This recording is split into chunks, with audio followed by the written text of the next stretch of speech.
Late-night host Jimmy Kimmel stirred outrage when he falsely suggested that Charlie Kirk's killer was tied to the MAGA movement, even though FBI documents confirmed the suspect's far-left background. Just 5 days after Kirk's tragic death, Kimmel's remarks triggered a political storm, with conservatives demanding answers. But it was President Donald Trump, the 47th President of the United States, who stepped in with a sharp response that left Kimmel and his network scrambling. This video reveals the full story, Kimmel's damaging mistake and Trump's firm rebuttal that has the nation talking. It had been only 6 days since America was shaken by the brutal murder of conservative activist Charlie Kirk. At 31 years old, the founder of Turning Point USA was shot outside his Utah home. The suspect, 22-year-old Tyler Robinson, was already a well-known name, not for his age, but for the disturbing truth behind his actions. FBI findings showed Robinson's social media activity and close ties reflected far-left ideology, open hostility toward conservatives, and personal resentment toward Charlie. Yet, as millions mourned, the pain only deepened. Across living rooms, college campuses, and church halls, people kept asking the same question: how could this happen? Charlie had devoted his life to inspiring young Americans with faith, patriotism, and the Constitution. Now he was gone, taken by hatred and violence. Vigils appeared nationwide. Supporters wept. Mothers held their children close, and fathers vowed not to let his message be forgotten. The atmosphere was heavy, as if freedom itself had taken a hit. But while the nation grieved, controversy was quietly building in late-night television. And in a matter of hours, one man's careless words would reopen wounds. Under the bright Los Angeles studio lights, Jimmy Kimmel began his monologue. Wearing his usual smirk, he leaned toward the crowd. "We hit some new lows over the weekend with the MAGA gang," he joked, attempting to frame the killer as one of their own. The audience clapped, but the laughter felt hollow, canned applause echoing over a grieving country. Kimmel didn't stop there. He ridiculed the grief of millions. "This isn't how an adult mourns a friend. This is how a 4-year-old reacts to a dead goldfish." His words struck like a blow. For families still mourning at home, it felt cruel. Within minutes, social media exploded. Clips of Kimmel's remarks spread across X. Conservatives were furious. Mothers typed through tears. How could anyone laugh about this? Veterans, pastors, and students posted FBI evidence confirming Robinson's far-left ties. But in the studio, Kimmel brushed it all off, smiling as if facts didn't matter. In Washington, however, someone was paying attention, and he would not stay silent. Inside the Oval Office, President Donald J. Trump, the 47th president, sat watching the muted clip. His aides had sent it to him. He didn't laugh. He didn't smile. He shook his head, jaw tight as the words repeated in his mind. To Trump, Charlie Kirk was not just a conservative activist. He was a friend, young, bold, faithful. Trump had encouraged him, welcomed him to the White House, and respected his passion. And now, during national grief, Kimmel mocked his memory. "What a disgrace," Trump muttered. Across X, hashtags like "Cancel Kimmel" and "Justice for Charlie" trended rapidly. Americans demanded apologies, accountability, even lawsuits. But Trump wasn't focused on hashtags. He was focused on truth. He knew Robinson was not MAGA. He knew the FBI evidence, the parents' testimony, and the disturbing conversations Robinson had before surrendering. Leaning back, Trump spoke firmly. "This is worse than I imagined. If he wants to lie, I'll give him the truth." By the next morning, the internet was ablaze. Hashtags like "Ew shame on Kimmel" and "Ew justice for Charlie" topped trends. Kimmel's comments were replayed millions of times, not just by commentators, but by ordinary Americans. Mothers, teachers, pastors, and veterans all expressed shock that a late-night host could mock tragedy so casually. One viral post read, "I never knew Charlie personally, but hearing Kimmel laugh about his death made me sick. Is this what our culture has become?" Replies flooded in. People grieving, saying it felt like Charlie's memory had been mocked nationwide. Even those outside the conservative movement admitted Kimmel had crossed a line. "I'm not conservative," one student wrote, "but this is wrong." Meanwhile, conservative leaders demanded consequences, boycotts, lawsuits, action. The pressure mounted. Still, one question dominated. Would President Trump respond? Millions waited for his voice. Inside the White House, advisors gathered around Trump's desk, screens replaying Kimmel's remarks on a loop. "Mr. President," an aide said carefully, "this is spreading fast." The base is outraged and independents are shocked. Kimmel went too far. Trump stayed silent, arms folded, watching. When the video ended, he leaned forward. "Charlie was my friend. 31, full of life and faith, and this clown laughs about his death. No, we won't stay quiet." The room froze. Everyone knew what was coming. With Trump, when it was personal, it carried more weight than politics. Another aide added, "The FBI files are clear." The shooter wasn't MAGA. He wasn't conservative. His parents confirmed everything. "Kimmel is lying." Trump nodded. "Good. Then we tell the truth, and we don't whisper it. We shout it." For the first time that morning, Trump cracked a faint smile. Jimmy thinks this is funny. He's about to regret it. By mid-morning, speculation swirled that Trump would address the nation. Reporters gathered outside the White House, cameras ready. Across the country, supporters stayed glued to their phones, waiting for his statement. In an Ohio diner, two veterans watched the news ticker. One said quietly, "He won't let this slide. Not Trump." In a Texas church, women lit candles for Charlie, whispering prayers. One said softly, "I hope the president speaks for all of us." Even non-political Americans felt the weight. It wasn't just about Charlie. It was about decency and whether lies could be broadcast without pushback. When Trump finally appeared behind the presidential seal, silence filled the press room. His expression carried both grief and determination. Cameras flashed as he stepped to the podium. Everyone knew he wouldn't let Kimmel's words stand, but how he would respond was the question. He adjusted the microphone, scanning the reporters, letting the silence linger. Then, in a steady voice, he began. "What I heard last night from Jimmy Kimmel was one of the most disgraceful things I've ever seen. Charlie Kirk was a friend. He loved this country. And for someone to mock his death, to lie about who killed him, it is beyond shameful. It is disgusting." Gasps rippled through the room. For millions watching at home, tears filled their eyes. Trump wasn't just defending Charlie, he was defending truth. And he wasn't finished. Holding up a paper, Trump continued, "The FBI files are clear. Tyler Robinson was not MAGA. He was not conservative. He was radicalized by far-left ideology. Even his parents admitted it. His mother said he became obsessed with leftist politics, pro-gay, pro-trans views, and began dating a male roommate who was transitioning. That's the truth. Those are their words, not mine." The press room fell silent. Reporters who expected a partisan jab were met with documented evidence. Trump's voice hardened. "Why should anyone care what Jimmy Kimmel says? He's a clown, a late-night host surviving on fake laughs and canned applause. Meanwhile, families are mourning and truth is being buried. Enough is enough." At that moment, Americans watching from home felt a wave of emotion. Some wept, while others stood to applaud in their homes. Trump wasn't just speaking. He was defending Charlie's honor. The clip of his speech spread across social media within minutes. Phones buzzed nationwide as timelines filled with quotes, each one hitting harder than the last. The killer was a leftist. His family admitted it. Why listen to Kimmel when the facts are clear? In Arizona, a mother who had once taken her kids to Charlie's rallies wiped away tears as she replayed Trump's remarks. "He's speaking for all of us," she whispered. In Florida, veterans gathered in a bar cheered when Trump declared, "I'd rather listen to my dog's opinion than Jimmy Kimmel's lies." The phrase became an instant meme, not as a joke, but as a symbol of defiance against media distortion. Even some Democrats, speaking off the record, admitted, the FBI's findings support him. Kimmel went too far. Meanwhile, inside ABC studios in Los Angeles, panic set in. Executives held closed-door meetings, staff whispered nervously in hallways. They expected pushback, but not a national uproar. Trump had drawn a clear line, and the country was rallying behind him. The network scrambled.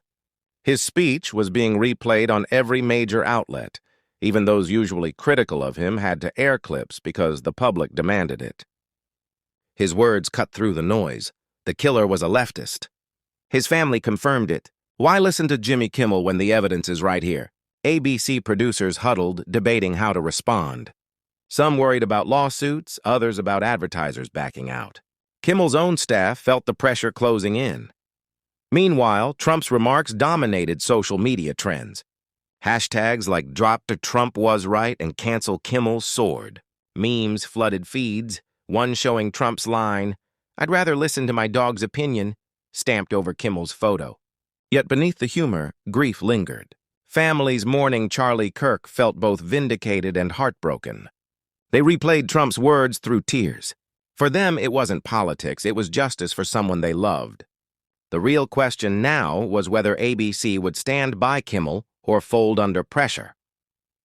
Later that day, Trump took the stage again at a rally-style event, surrounded by supporters holding candles for Charlie.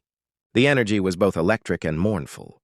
Flags waved, but many also held photos of Charlie smiling, his life cut short. Trump didn't hold back. "This is worse than I imagined." Imagine mocking a man's death on national television. Imagine lying to millions when you know the truth. Jimmy Kimmel isn't just wrong, he's a parasite. He feeds on tragedy to stay relevant. The crowd booed loudly, but Trump raised his hand to calm them. His tone softened, almost breaking. Charlie was more than a conservative voice. He was a friend. He was family to so many of you, and I will not let his memory be destroyed by lies. The audience broke down. Men in the front row wiped their eyes, mothers hugged their children tighter. Trump's remarks were not just a political counterpunch, they were a eulogy wrapped in defiance. For many, it felt like someone was finally speaking for them. Meanwhile, panic deepened at ABC's headquarters. Executives barked into phones, debating damage control. Some argued Kimmel had gone too far. Others worried that admitting fault could worsen lawsuits. Kimmel himself sat in his office, scrolling through thousands of furious comments. He had been controversial before, but this was different. This wasn't simple criticism, it was grief, rage, and unity converging into a tidal wave. Advertisers began contacting the network, demanding explanations. "We don't want our brand tied to mocking a man's death," one email read. Board members whispered about Kimmel's future. Across America, the contrast was striking. On one screen, Kimmel's smirk replayed. On another, Trump's steady, grief-filled voice defended Charlie's legacy. Public opinion was shifting fast, and ABC was buckling under the weight. Then a new voice entered the conversation, Tyler Robinson's own family. For the first time, they spoke publicly. His father, visibly broken, admitted in an interview, "We knew our son had changed. He turned away from the faith and values we raised him with. He became obsessed with far-left politics. When we saw that surveillance photo, we knew it was him. That's why we called police. We wanted to stop this before it got worse." His voice cracked. Charlie didn't deserve this. No one did. My son was consumed by hate, and it wasn't from the right. Clips of his testimony spread instantly. Americans wept at the raw honesty. Parents whispered, "That could have been my child." Trump's words had been powerful, but hearing Robinson's father confirm the truth shook the nation even more. Across the country, small gatherings formed in diners, church basements, and living rooms watching the news unfold. Seeing Robinson's father admit the painful reality left many in tears. Parents saw their worst fear, raising a child only to watch him fall into political radicalization and commit unthinkable violence. One mother in Michigan sobbed to a reporter, "This is why truth matters. This is why Trump's voice matters. Without him, the media would let Kimmel's lies stand. My kids would grow up believing them." Still, not everyone showed compassion. Certain pundits downplayed the revelations, insisting Robinson's ideology wasn't proven. Families grieving grew angrier. "Why twist reality?" A veteran posted on X. "Are you so desperate to attack Trump that you'll lie about a dead man?" The divide deepened, but Trump's voice steadied millions. Each word reminded them someone was willing to defend Charlie's honor. That evening, Trump addressed the nation again, this time from the Oval Office. His tone was different, less fiery, more solemn. His words carried both grief and resolve. Robinson's parents confirmed what the FBI already knew.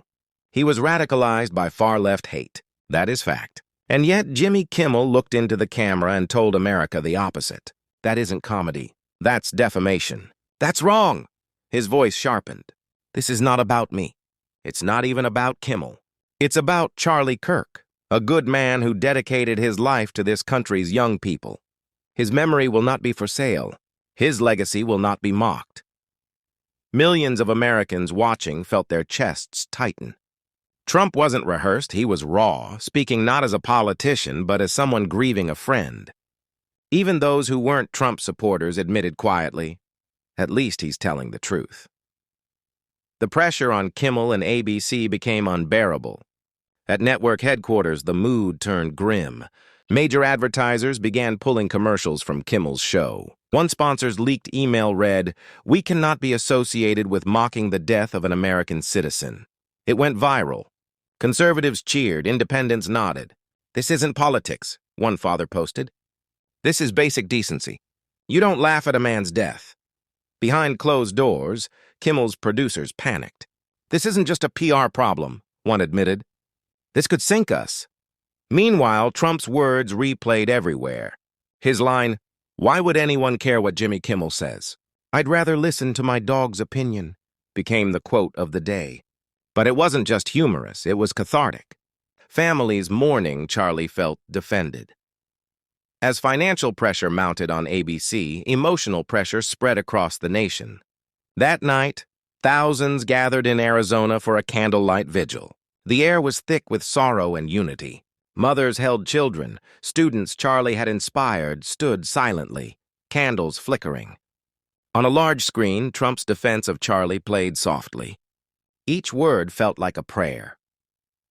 When Trump said, "His legacy will not be mocked," tears streamed down young faces. One college student whispered into the microphone, "Charlie taught me to be proud of my country." Kimmel's laughter broke me, but hearing the president defend him gave me hope again. The crowd applauded, many crying openly. This wasn't about politics anymore. It was about truth, memory, and a life taken too soon. The vigil ended with voices singing Amazing Grace. The haunting sound carried into the night. Across America, millions watched live streams and cried with them. The next morning, Trump appeared live on television again.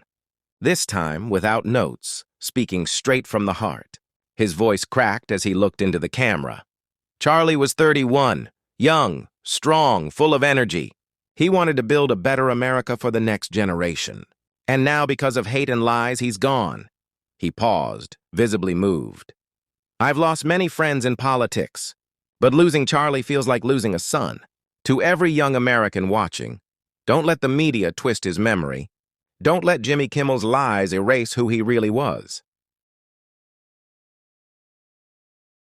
The silence in living rooms across the nation was overwhelming. People sat in shock, many with tears running down their faces.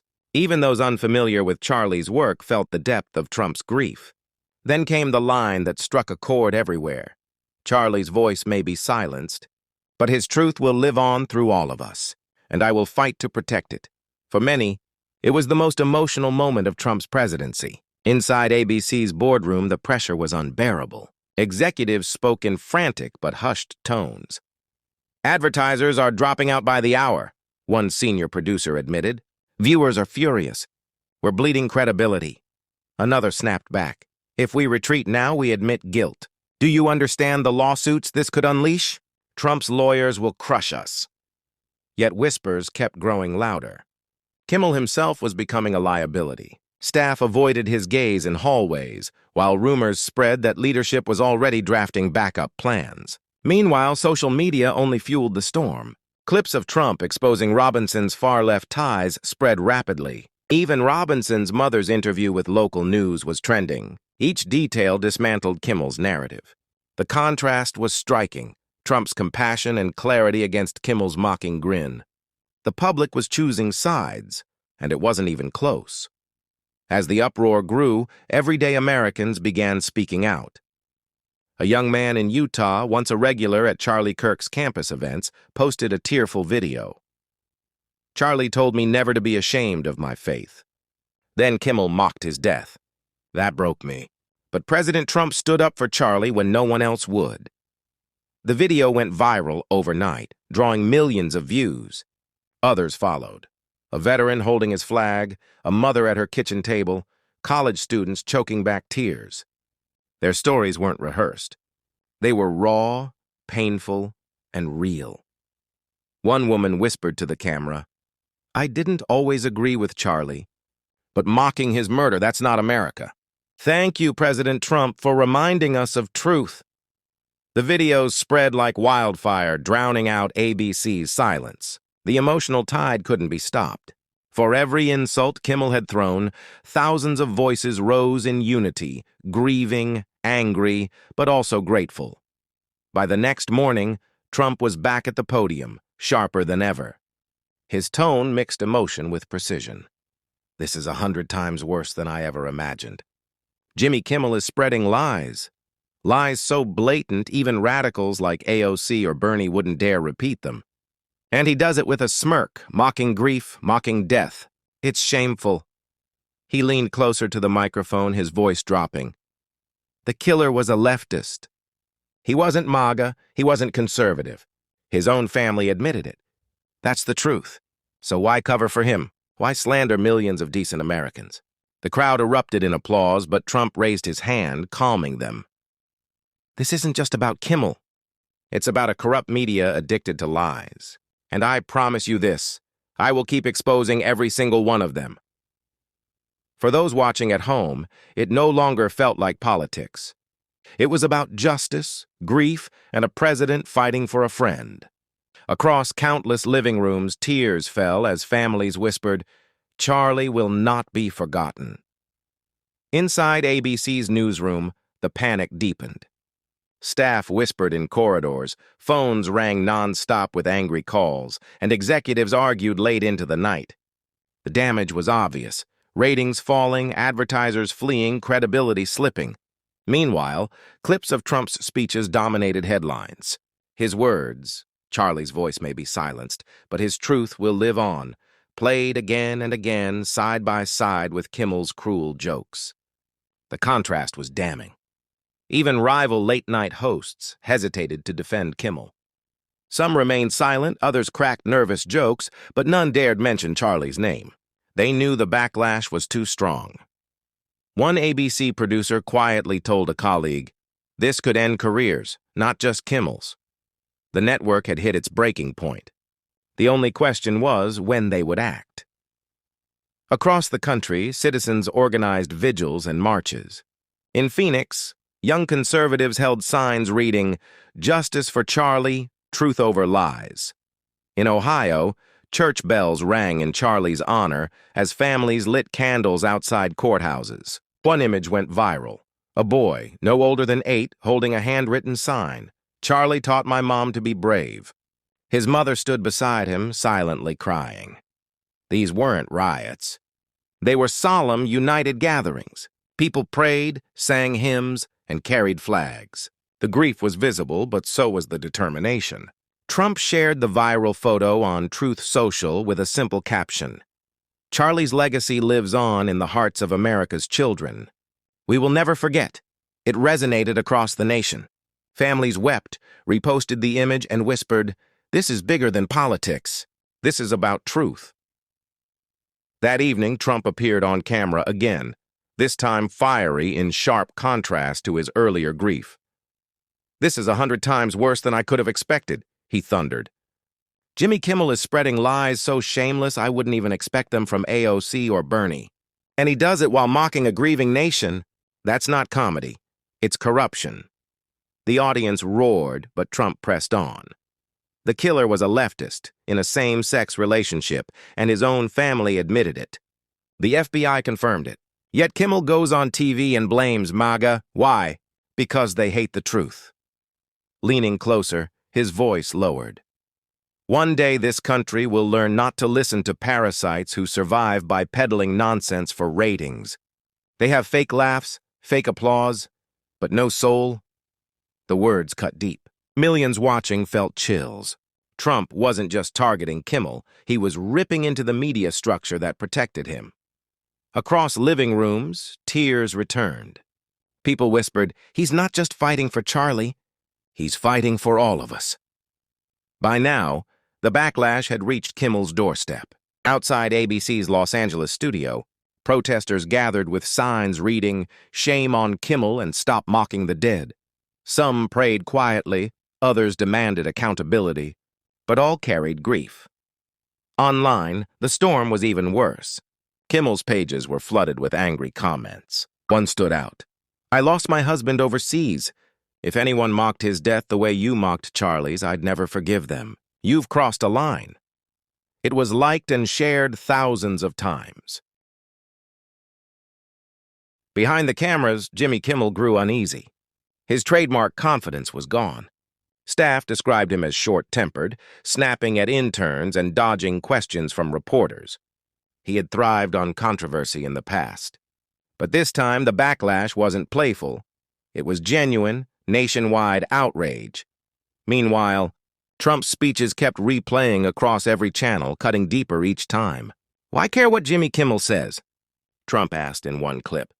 "I'd rather listen to my dog's opinion." It was a lighthearted remark, but it stuck in the minds of millions. Kimmel wasn't just dealing with critics now. He was facing the unraveling of his credibility. As ABC scrambled behind the scenes, ordinary Americans kept Charlie's memory alive. In Utah, students gathered at the campus where Charlie was scheduled to speak before his death. They laid flowers, held signs, and prayed quietly under the night sky. One young woman stepped forward to speak. Fighting through tears, she said, "Charlie believed in us. He gave young people like me a voice. When Kimmel mocked him, it felt like he mocked every one of us. But when President Trump stood up and told the truth, I knew we weren't alone." The crowd erupted in applause, many sobbing openly. Some fell to their knees in grief, others hugged strangers as if they were family. Clips of the vigil spread quickly online, moving countless people who had never even met Charlie. Across the country, families lit candles in their own homes. The cause was no longer only about Charlie. It had become a battle of truth against lies, respect against mockery. The next day, Trump returned before cameras, sharper and more forceful than ever. Jimmy Kimmel knowingly went on national television and lied, he declared. He mocked the death of a good man. That is defamatory, slanderous, and disgraceful. He continued, "The facts are not in dispute. His family, his friends, his neighbors, even the FBI confirm it. Tyler Robinson was radicalized by the left. That is the truth." Then Trump leaned in. "Kimmel can laugh all he wants, but America isn't laughing. Families are crying. Mothers are mourning. Children are confused. And I will not stop speaking until justice is done. For Charlie, for his family, and for this country." The crowd roared, but in homes across America, many sat silently, tears streaming down their faces. Trump's tone wasn't only political, it was protective, fatherly, and deeply human. Millions realized this wasn't just a president responding to an insult. It was a man standing up for his friend and for the truth. Inside ABC, panic reached a breaking point. Ratings collapsed, advertisers disappeared, and board members whispered that Jimmy Kimmel had become impossible to defend. One insider leaked that executives were furious. "This isn't about a joke gone wrong. He mocked a man's death, and now the president is hitting us with facts we can't disprove." Meanwhile, Trump's speeches played nonstop. His words, sharp, sorrowful, and unyielding, spread across every outlet. People who had never followed Charlie Kirk before now knew his story, his legacy, and the falsehoods told about him. Kimmel, by contrast, stayed silent. For the first time in his career, the late-night comedian had no comeback. America wasn't laughing. America was grieving. And Trump's voice was holding them together. From Utah to Florida, from Texas to Pennsylvania, Americans gathered in churches, public squares, and town halls. Politics didn't matter anymore. Grief and truth united them. At one vigil, Charlie's widow stood before the crowd, her voice trembling. "He lived for this country. He lived for God. To see his name mocked on television broke me. But when President Trump defended him, I knew Charlie's spirit was safe. The audience wept openly. Strangers embraced. Candles lit the night sky. The moment was raw and unforgettable. Clips went viral, shared millions of times. One comment summed up the mood of the nation. We may have lost Charlie, but thanks to Trump, his truth will never die. Kimmel had thrown words like stones. Trump responded with truth like fire. And the people, hearts broken yet lifted, rallied behind him. In the closing hours of this storm, President Trump addressed the nation from the Oval Office. His voice was steady, his eyes heavy with emotion. Charlie Kirk was a friend, a patriot, a believer in America's future. His life was stolen by hate. But lies, mockery, and defamation will never erase the truth. The truth is stronger than lies. Love is stronger than hate. He leaned forward. Jimmy Kimmel and the media may laugh, but America is not laughing. America is grieving, and together we will rise stronger, for Charlie, for his family, and for every American who believes in freedom. Millions watched in silence, tears falling. For many, it was the most emotional moment of their lives. In that moment, Trump was not only the president, he was a defender of truth when the nation needed it most. Friends, if this story touched your heart, don't let Charlie's memory fade. Tap the like button so more Americans can hear this truth. Leave a comment below with your prayers for Charlie's family. And most importantly, subscribe and join our membership for exclusive content, behind-the-scenes features, and to stand with us in the fight for truth. Together, we will keep Charlie's legacy alive.